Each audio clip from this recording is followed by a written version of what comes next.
Assalamualaikum warahmatullahi wabarakatuh. Perkenalkan, nama saya Muhammad Reza Aulia, SPT MSI. Saat ini bertugas di program studi agribisnis Fakultas Pertanian Universitas Teguh Umar. Saya bertugas di program studi agribisnis sejak tahun 2022 dan setiap semesternya melakukan tridharma perguruan tinggi, dan salah satunya adalah pendidikan atau pengajaran.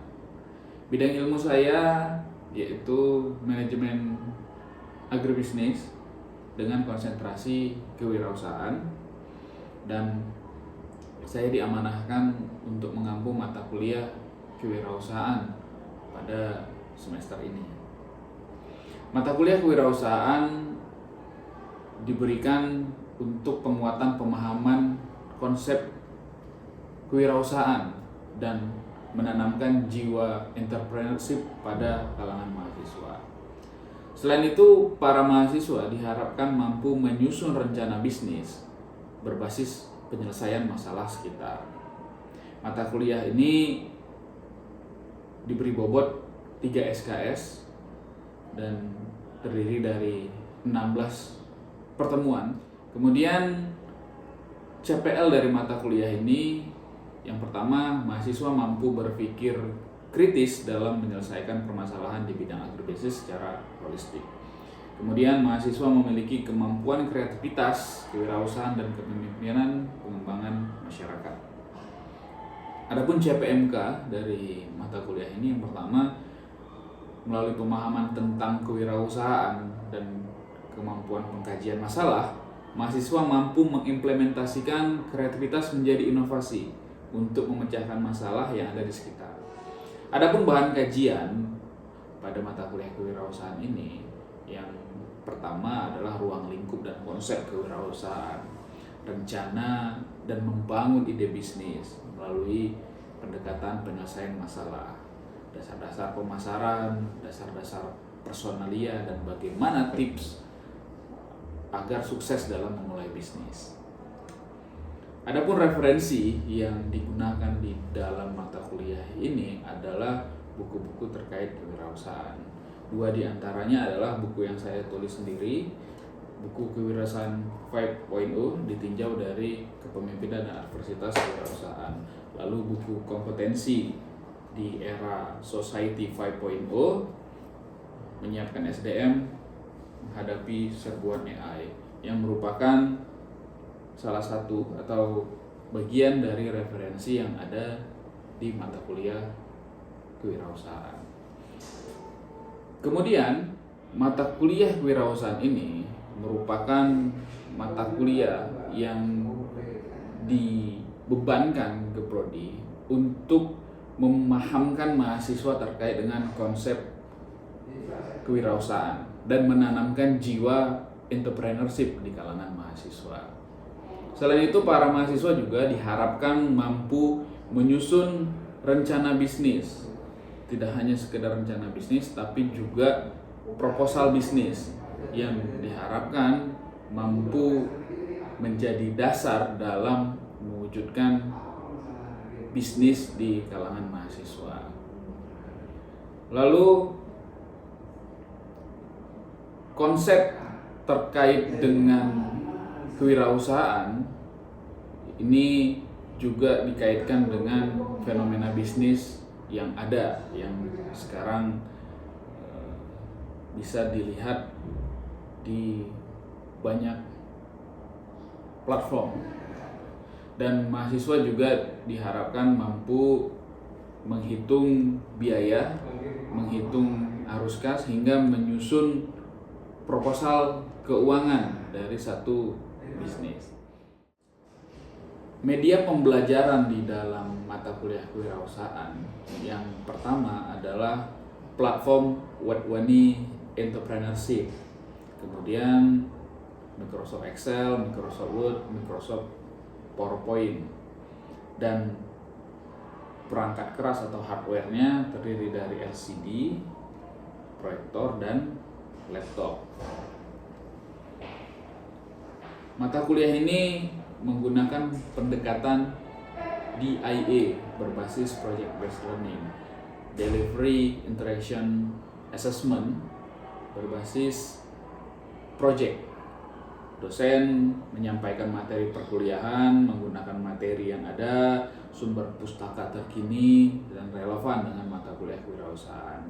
Dan biasanya menampilkan video bisnis-bisnis yang telah berjalan, bisnis-bisnis yang telah sukses, dan bisnis-bisnis yang lahir dari mata kuliah kewirausahaan. Bisnis-bisnis yang sudah mendapatkan pendanaan baik dari PKM, P2MW maupun program-program lainnya, serta bisnis yang mendapatkan kejuaraan dalam ajang-ajang nasional seperti UTU Award. Kemudian model pembelajarannya menggunakan pendekatan project based learning, pembelajaran berbasis project. Projectnya adalah membangun ide bisnis yang dibangun oleh kelompok mahasiswa. Dan pendekatan pembelajaran ini itu membebaskan mahasiswa untuk membangun bisnisnya sendiri berdasarkan ide yang ia dapat. Kemudian pendekatan interaction, ada sesi tanya jawab, ada diskusi kelompok atau FGD, dan ini merupakan upaya untuk memperdalam pemahaman mahasiswa dan bagian untuk membantu mahasiswa dalam menyelesaikan proyek dari mata kuliah ini. Kemudian ada assessment yang terdiri dari project base yang merupakan bisnis yang dibangun, kemudian kuis yang ada di setiap pertemuan, kemudian ada presentasi akhir. Dan masing-masing bobot dari penilaian ada 50% project bisnis atau rencana bisnis, lalu 20% dari kuis, 20% dari tugas, dan 10% dari presentasi akhir. Oke, selanjutnya akan ditampilkan video pembelajaran dari pertemuan ketiga mata kuliah kewirausahaan yang merupakan gambaran bagaimana proses pembelajaran pada mata kuliah kewirausahaan. Dan semoga dalam video tersebut dapat disaksikan, dan terima kasih atas kesempatan yang diberikan. Assalamualaikum warahmatullahi wabarakatuh. Assalamualaikum warahmatullahi wabarakatuh. Waalaikumsalam warahmatullahi wabarakatuh. Jadi hari ini kita kembali ke mata kuliah kewirausahaan pertemuan ketiga ya. Gimana kabarnya? Alhamdulillah baik. Baik ya, semuanya sudah pada makan ya? Sudah. Hari ini kita akan melanjutkan pembelajaran kita ya terkait dengan menganalisis teknik ideasi. Tapi sebelumnya kita berdoa terlebih dahulu. Ya. Jadi kita hening 5-10 detik, berdoa menurut agama dan kepercayaan masing-masing. Berdoa dimulai.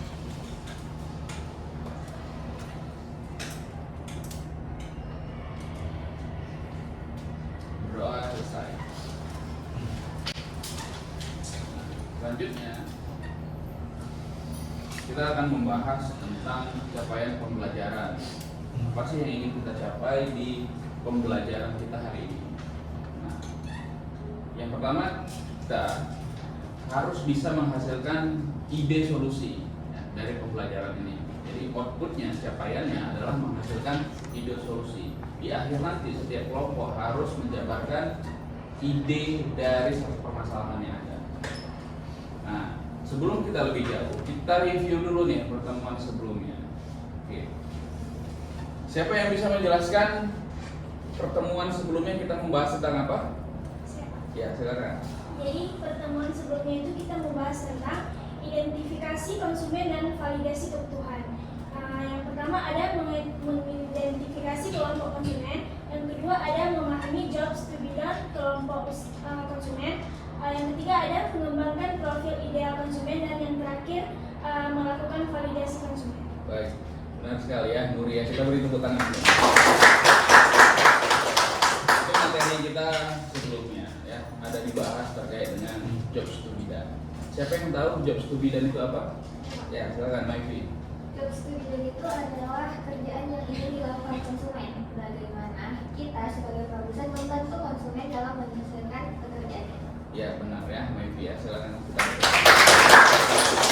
Oke, jadi pembelajaran yang lampau kita sudah paham ya. Nah, hal itu berkaitan dengan apa yang akan kita pelajari hari ini ya. Nah, jadi ya, kita akan belajar bagaimana mencari ide ya, dari satu permasalahan. Nah, sebelum kita masuk ke materi ya, kita melihat video pengantar sebagai berikut. Brainstorming adalah seperti pesta besar untuk otakmu. Bayangkan semua ide keren ini berloncatan di kepalamu, dan kamu ingin melepaskannya dan melihat apa yang terjadi.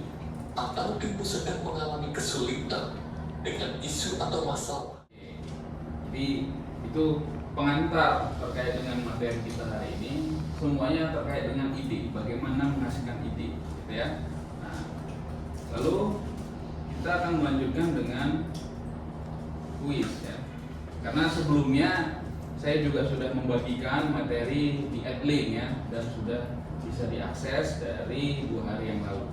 Oke, pertanyaan yang pertama, apa itu ideasi? Ya. Ada yang mau menjawab? Atau kita jawab bersama-sama? Yang mana jawaban yang paling tepat? Apa itu ideasi? Saya Pak. Ya, silakan. Yang Fatimah. 4. Brainstorming kolaboratif untuk menghasilkan ide atau solusi baru. Ya, benar ya. Oke, kita tepuk tangan. Selanjutnya pertanyaan berikutnya, brainstorming adalah aktivitas individu di mana ide-ide dihasilkan secara terpisah. Benar atau salah? Salah Pak. Salah, ya benar ya. Jadi jawabannya salah karena ide-ide dihasilkan itu secara bersamaan, gitu ya. Pertanyaan yang ketiga, bagaimana dampak didefinisikan dalam konteks yang diberikan? Saya Pak. Ya, silakan. Jumlah fitur dan fungsionalitas dalam produk perangkat lunak. Jumlah fitur dan fungsionalitas dalam produk perangkat lunak. Ada yang mencoba jawaban lain? Ya, silakan.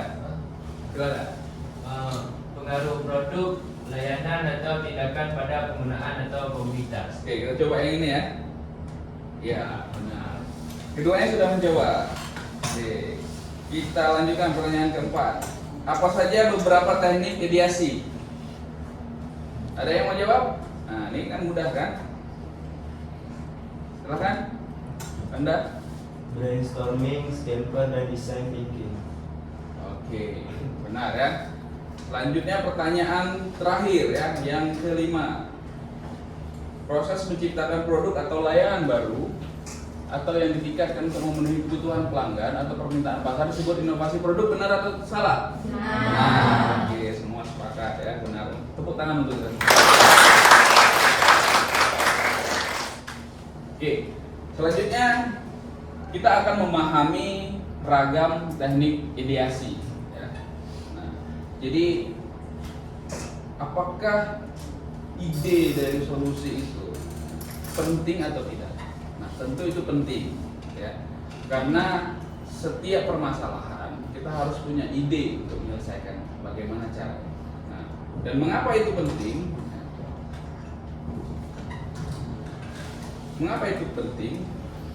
Dan bagaimana kita menghasilkannya? Yang pertama kita harus menggunakan prinsip ini dulu. Avoid solution looking for a problem mode. Artinya hindari ya, mencari solusi itu. Mencari solusi itu karena atau mencari produk ya, mencari produk itu. Kita sudah buat produknya, baru kita cari masalahnya. Nah, itu yang keliru. Gitu kan? Jadi kita buat dulu solusinya, kita buat dulu produknya, baru kita cari-cari hal-hal yang berkaitan untuk menyelesaikan masalah tersebut. Nah, itu yang harus kita hindari. Yang harus kita lakukan itu adalah kita temukan dulu masalahnya. Setelah kita identifikasi masalah, baru kita tentukan solusi untuk menyelesaikannya. Ada banyak list untuk menyelesaikan masalah tersebut. Dan disitulah kita melakukan brainstorming. Nah, jadi cari berbagai ide, dan ide itu bisa saling berkaitan, dan kita harus menghargai perspektif orang lain gitu. Tidak ada ide yang terlalu konyol, tidak ada ide yang terlalu sempit ya. Semua ide kita tampung. Itu tahap pertama dalam teknik ideasi. Lalu yang berikutnya, apa itu brainstorming dan apa manfaatnya? Jadi brainstorming itu didasarkan pada diskusi kelompok, dan dari diskusi itu kita akan menghasilkan banyak ide. Ide itulah yang kita tampung. Nah, bagaimana proses brainstorming?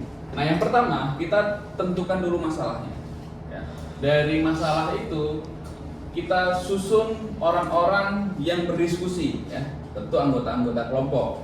Ya. Lalu tentukan aturan dasar, aturan dalam berdiskusi tersebut. Lalu pilih fasilitator atau moderatornya. Lalu hasilkan ide dari kelompok yang ada di dalam forum tersebut, dan kita tidak boleh mengevaluasi. Artinya kita tidak boleh mengkritik ide tersebut karena masih proses brainstorming. Kita terima aja dulu semua. Nah, makanya kita tidak boleh mengevaluasinya agar ide-ide liar itu tetap keluar gitu. Kalau misalkan kita di awal sudah takut untuk mengeluarkan ide, maka ide-ide yang tadinya bisa brilian itu akan hilang dia, karena kita takut untuk mengungkapkannya. Dan setelah kita menemukan banyak ide, kita kelompokkan dan kategorikan. Lalu di akhir baru kita evaluasi dan prioritaskan, gitu. Itu tahapannya. Apa yang harusnya kita lakukan? Nah, jadi langkah-langkah yang harus dilakukan itu yang pertama kita lakukan peninjauan. Kita kaitkan dengan segmen pelanggan, segmentasi pelanggan. Dari ide-ide yang ada tadi menyelesaikan masalah tersebut, segmentasi pelanggannya kemana? Nah, itu yang kita analisis. Lalu di dalam tim itu kita tadi kan sudah menghasilkan ide, lalu kita kaitkan dengan kebutuhan pelanggan. Nyambung nggak? Mana yang paling nyambung? Itulah yang kita prioritaskan. Ya. Lalu setelah kita menemukan ide-ide yang paling nyambung dengan segmentasi pelanggan tadi, maka itulah yang akan kita pilih. Jadi kita ada perjalanan mata kuliah ya, dari pertemuan 1 sampai nanti pertemuan ke-14. Nah, di pertemuan kemarin kita sudah coba menganalisis konsumen, kebutuhan konsumen, segmentasi konsumen, dan sekarang kita membuat ide dari permasalahan yang ada. Nah, maka di minggu depan kita sudah harus mengisi milestone ya, seperti yang saya jelaskan sebelumnya bahwa kita punya milestone di platform yang saya berikan, bahwa minggu ketiga, minggu keempat itu kita harus menyusun ide-ide yang sudah kita sepakati, yang sudah disepakati oleh kelompok. Nah, jadi nanti setelah ini kelompok akan duduk ya, dan akan mendiskusikan ide-ide apa yang muncul. Lalu nanti masing-masing kelompok mempresentasikan ide yang muncul dari permasalahan yang ada, gitu ya. Nah, jadi kita akan melanjutkan ke aktivitas 31 ya, tentang menghasilkan ide solusi. Oke, nah untuk memahami hal tersebut, jadi ada 2 buku referensi ya, yang saya buat bersama teman-teman. Jadi ini bisa digunakan untuk referensi dalam menyelesaikan tugas atau menyelesaikan pembelajaran kita sampai nanti pertemuan akhir ya. Jadi buku ini membahas bagaimana kewirausahaan di masa yang sekarang dan apa problem-problem yang relevan yang harus kita selesaikan. Nah, ini dia. Ini aktivitas yang harus kita selesaikan dalam minggu ini. Ya. Yang pertama kita harus hasilkan beberapa ide solusi. Ya. Jenis solusi apa yang akan menyenangkan pelanggan dan solusi mana yang akan mengatasi masalah mereka dan membantu jobs to be done mereka. Itu yang harus kita hasilkan dalam pertemuan ini, dalam minggu ini. Lalu yang kedua, pilih ide solusi itu. Jadi identifikasi satu solusi yang paling relevan dan kuat dalam memecahkan masalah dan memenuhi kebutuhan dan keinginan pelanggan. Kemudian kita desain solusi. Nah, formatnya sudah ada di dalam platform ini dan kita tinggal menyusun ya, dari ide yang sudah kita hasilkan, kita susun ke dalam desain tersebut. Dan manfaat dan pengalaman pengguna. Jadi bagaimana pelanggan akan merasakan solusinya, manfaat apa yang akan mereka peroleh darinya. Nah, maka ini kita perlu survei ya. Ketika kita tadi sudah menemukan satu ide dan kita kaitkan dengan kebutuhan pelanggan, maka yang harus kita lakukan adalah survei. Apakah benar ide tersebut akan menyelesaikan permasalahan dari pelanggan tadi? Apakah jobs to be done-nya sudah tepat atau belum?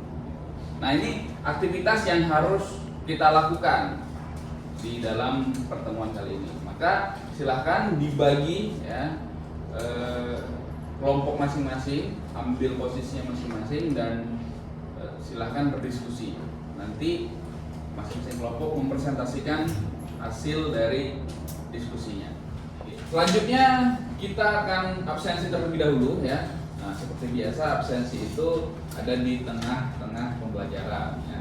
Nah, jadi silakan gunakan barcode ini untuk absensi. Silakan semua gunakan handphonenya untuk scan barcode. Selanjutnya masing-masing kelompok itu akan mengungkapkan apa ide yang dihasilkan dari diskusinya tadi, gitu ya. Nah, jadi silahkan jelaskan apa permasalahannya, ya. Lalu dari hasil diskusi tadi, ide solusi apa yang dihasilkan? Silahkan presentasi kelompok pertama, kelompok ini dulu, yang presentasi, dijelaskan. Baik, Assalamualaikum warahmatullahi wabarakatuh. Waalaikumsalam warahmatullahi wabarakatuh. Baik, saya perwakilan dari kelompok pertama akan mempresentasikan mengenai permasalahan limbah rumah tangga. Jadi seperti yang kita ketahui, bahwasannya limbah rumah tangga ini tidak dikelola dengan baik dapat mencemari tanah, air, dan udara dan merusak ekosistem serta mengancam kesehatan masyarakat. Jadi apa saja sih ide penyelesaian dari permasalahan limbah rumah tangga ini? Yang pertama itu pemilihan sampah dari sumbernya. Jadi pemisahan dari sampah organik, anorganik, dan limbah berbahaya agar proses pengelolaan dan daur ulangnya lebih efektif. Tapi sebelum ke sana, kita harus kaitkan dulu ide-ide tersebut dengan segmentasi pelanggan atau jobs to be done. Maka kelompok pertama ini, kelompok limbah rumah tangga, itu harus menyesuaikan dengan jobs to be done sehingga bisa terisi nanti milestone-nya. Aktivitas 31 sampai 34. Assalamualaikum warahmatullahi wabarakatuh. Waalaikumsalam warahmatullahi wabarakatuh. Baik, perkenalkan nama saya Dewi Jolita, saya perwakilan dari kelompok 2. Ini memaparkan tentang permasalahan limbah pertanian. Misalnya jerami, daun, batang jagung, kulit buah-buahan, dan sisa panen lainnya sering dibakar atau dibuang sembarangan yang dapat mencemari udara dan menimbulkan emisi karbon. Jadi solusi yang dapat kami berikan itu adalah olah limbah tersebut menjadi pupuk organik atau kompos melalui proses dekomposisi alami dengan metode kompos aerobik atau menggunakan oksigen. Solusi dari permasalahan yang ada dijelaskan oleh kelompok 2, lalu selanjutnya kelompok 2 tinggal menyesuaikan dengan segmentasi pelanggan dengan jobs to be done, sehingga nantinya akan mengarah pada satu usaha yang bisa dilakukan. Oke, kelompok terakhir, kelompok 3. Assalamualaikum warahmatullahi wabarakatuh. Waalaikumsalam. Saya perwakilan kelompok 3 ingin memaparkan hasil diskusi kami. Yang pertama, mengurangi penggunaan plastik, yaitu mengurangi penggunaan plastik sekali pakai dan beralih ke alternatif yang lebih ramah lingkungan, seperti tas, kain, botol air yang dapat dikembalikan. Yang kedua, meningkatkan daur ulang. Kita juga sudah memaparkan apa saja ide-ide ya, yang dihasilkan dari brainstorming yang sudah dilakukan. Nah, maka selanjutnya kelompok 3 akan menyesuaikan dengan jobs to be done pelanggan, dan nantinya ketika sudah menyelesaikan itu semua bisa kita kaitkan dengan usaha apa yang bisa kita buat untuk menyelesaikan masalah pelanggan tersebut. Oke.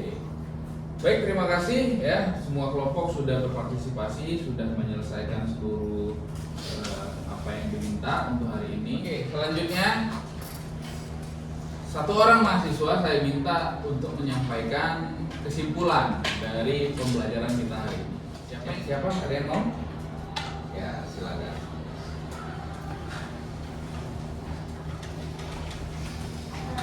Perkenalkan kami dari kelompok 1 ingin menunjukkan kesimpulannya, yaitu dalam brainstorming penting untuk tidak hanya fokus pada solusi yang sudah ada, tapi juga aktif mendengarkan dan menghargai pendapat dari seluruh anggota tim.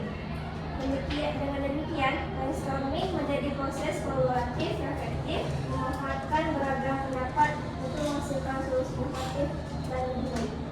Baik, kita beri aplaus. Jadi tadi sudah disampaikan bahwa proses brainstorming ya, itu untuk menghimpun seluruh ide tanpa ada yang kita diskreditkan ya. Misalkan terlalu konyol, terlalu sempit. Nah, kita himpun semuanya terlebih dahulu. Nah, untuk kategori, untuk prioritas itu nanti ada di langkah selanjutnya. Nah, dalam membangun ide itu kita juga jangan fokus pada solusi yang sudah ada. Ya. Kita cari dulu solusinya, baru kita kaitkan dengan masalahnya. Nah, itu hal yang harus dihindari. Jadi kita benar-benar mencari solusi dari masalah, sehingga apa yang kita buat nanti selanjutnya itu memang benar-benar bisa menyelesaikan permasalahan tersebut ya, sehingga akan berdampak pada pelanggan dan jobs to be done tadi itu bisa tercapai. Nah, dan akan menghasilkan satu usaha yang sukses nantinya, sama seperti Gojek gitu kan. Nah, Gojek itu kan dia menyelesaikan permasalahan pelanggan kesulitan mencari transportasi gitu kan, dan juga menyelesaikan satu permasalahan dari driver atau dari ojek yang sulit juga mencari pelanggan. Ketika Gojek, aplikasi Gojek atau platform Gojek itu muncul, maka banyak yang merasa terselesaikan permasalahannya. Nah, disitulah jobs to be done itu berperan. Itu materi kita hari ini ya. Sebelum kita akhiri perkuliahan hari ini, kita berdoa terlebih dahulu. Doa dimulai.